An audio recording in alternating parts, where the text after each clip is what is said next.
अध्याय 14 में हमने पढ़ा था कि मीनू जब परीक्षा के बाद के अपने घर में जाती है तो अपने पिताजी को स्वस्थ देखकर बहुत खुश होती है। घर में सभी उसकी बहुत देखकर उसको सभी खुशी फुलाने समाते। माँ बहुत अधिक खुश होती है, उसकी छोटी बहन आशा, रोहित उसे भी देखकर बहुत अधिक खुशी होते हैं। तो अब मीनू का परीक्षा फल निकल गया था। उसने प्रथम श्रेणी में परीक्षा उत्तीर्ण कर ली थी। आज भी अपना परीक्षा फल प्राप्त करके बहुत अधिक प्रसन्न थी। अब उसे लगा कि अपनी मंजिल की पहली सीढ़ी चढ़ गई है। मीनू की 2 महीने की छुट्टियां समाप्त हो चली थी। अभी तक वे आशा की शादी की तैयारियों में ही व्यस्त थी। 2 दिन बाद उसे हॉस्टल जाना था, इसलिए अब वे अपनी जाने की तैयारी करने लगी। आखिर मेरठ जाने का दिन आ ही गया। 2 महीने घर में सबके साथ रहने पर घर के प्रति मोह और अधिक बढ़ गया था। कितना अजीब सा लग रहा था उसे घर छोड़कर जाना। देखो अभी परीक्षा देकर जब मीनू घर आई तो 2 महीने की छुट्टियां उसके पास थी। तो 2 महीने की छुट्टियां खत्म होने पर जब घर जाई इसको मतलब बहुत अजीब लग रहा था। 2 महीने अपने साथ फैमिली के साथ परिवार साथ रह के उसका अटैचमेंट और अधिक घर के प्रति क्या बढ़ गया था। तो आज से जब दोबारा भी क्या मीरापुर से हॉस्टल जाने के रेडी हुई, उसे क्या घर में एक अजीब सा उसको लग रहा था कि मैं कैसे घर छोड़कर यहाँ पर जाऊंगा। हॉस्टल पहुंचने पर मीनू को कई नए चेहरे भी दिखाई दिए। अब नए चेहरे मतलब उस न्यू एडमिशन जो आए थे वो भी क्या उनको हॉस्टल में नई लड़कियां जो रहने आ गई थी उनसे उनकी मुलाकात हुई। पर तो जैसे ही वे माया से मिली उसका चेहरा खिल उठा। माया ने उसके प्रथम श्रेणी में उतरे होने पर उससे बधाई दी। कॉलेज खुलते ही मीनू की नियमित परीक्षा पढ़ाई शुरू हो गई थी।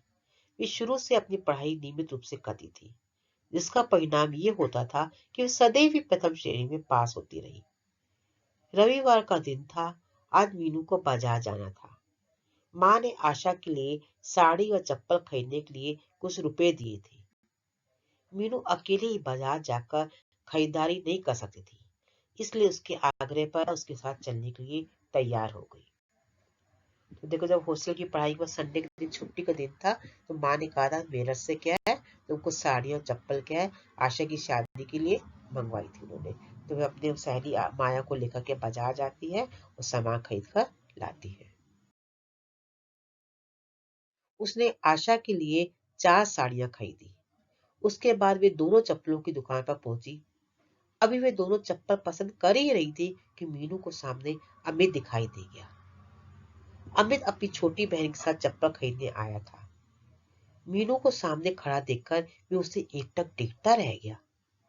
मीनू को देखते ही अमित का दिल कुछ कहने के लिए बेचैन हो उठता, परंतु उसे मीनू से बात करने का अवसर ही न मिल पाता था। अमित को अपनी ओर आता देखकर तथा एक टक लगातार देखते हुए पाकर मीनू माया से बोली, चलो माया, यहाँ चप्पल को पसंद नहीं आ रही है। तो देखो अभी क्या बताया है कि चप्पल कपड़े तो पहले 4 साड़ी उसने खरीद ली। अब चप्पल की दुकान में गई, चप्पल में कौन मिल वहां दुकान में अमित मतलब अपने उसकी भी छोटी बहन के साथ चप्पल खरीदने आया था। तो मीनू तो जैसे ही अमित को देख गई वो तो एकदम से उसको टेक कर देख रहेगी, क्योंकि मीनू को अमित के प्रति अभी क्या है घृणा की भावना उत्पन्न जाती थी कि इसने मेरे साथ धोखा किया है। बल्कि मीनू को अभी रियलिटी नहीं मालूम था कि अमित का इच्छा अभी भी मीनू से शादी करने की है। सिर्फ परिवार के कहने पर क्या है उनका रिश्ता टूट गया था, सिर्फ माँ के कहने पर रिश्ता टूट गया था। परंतु मीनू को ये बात नहीं मालूम थी। तो अमित हर समय यही लगता कि जब मीनू को दिखता था लगता था कि उसका दिल बेचैन हो जाता है कि मैं मीनू से अपने मन की सारी बातें कर लूं, सब मुझको मतलब जो गलत फहमी है उसको मैं दूर कर दूं।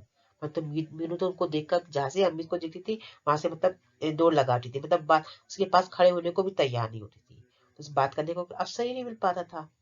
तो अमित को अपनी और आज जब उसने देखा कि अमित उसकी तरफ आ रहा है तो माया से बोली, चलो माया, यहाँ चप्पलें कोई अच्छी नहीं है। मतलब एक से क्या है अमित को छोड़कर इस दुकान से बाहर निकल जाना चाहती थी वो। माया उसकी बात समझ नहीं पाई थी, इसलिए वे बोली, नहीं मीनू, यहाँ तो बहुत सुंदर सुंदर चप्पलें हैं, इन्हीं में से पसंद कर लो। माया के कहने पर उसने उन्हीं में से 2 चप्पलें पसंद की और उन्हें खरीद कर वहां से चल दी। माया उसकी जल्दबाजी का कारण नहीं समझ पाई थी। यद्यपि उसके हृदय में उठी बेचैनी का आभास रहा था। मीनू जब भी अमित को देखती उसकी अतीत की स्मृतियां फिर ताजा हो जाती। उसे याद हुआ था वे दिन जब अमित के घर वालों ने उन सबको धोखा दिया था, उनसे झूठ बोला था। उससे मिलते ही अजीब सी घृणा मीनू के हृदय में भर जाती थी। तो देखो अभी क्या है मीनू ने माया को कुछ नहीं बताया कि अमित कौन है क्या है। मतलब उसके मन में जैसे देखे मतलब एक घृणा की भावना हो जाती थी कि नहीं, इसके परिवार वालों ने हमसे धोखा दिया है, हमारे साथ झूठ बोला है। उसको देखकर मतलब बात करने के लिए वो रेडी ही नहीं रहती थी। जैसे ही मीनू हॉस्टल में पहुंची, उसके हाथ में साड़ियों के डिब्बे देखकर सभी लड़कियां उसके पास आ गई। सभी ने एक एक करके साड़ियां खुलकर देखी। सभी ने मजाक भरे शब्दों से उससे पूछना शुरू किया।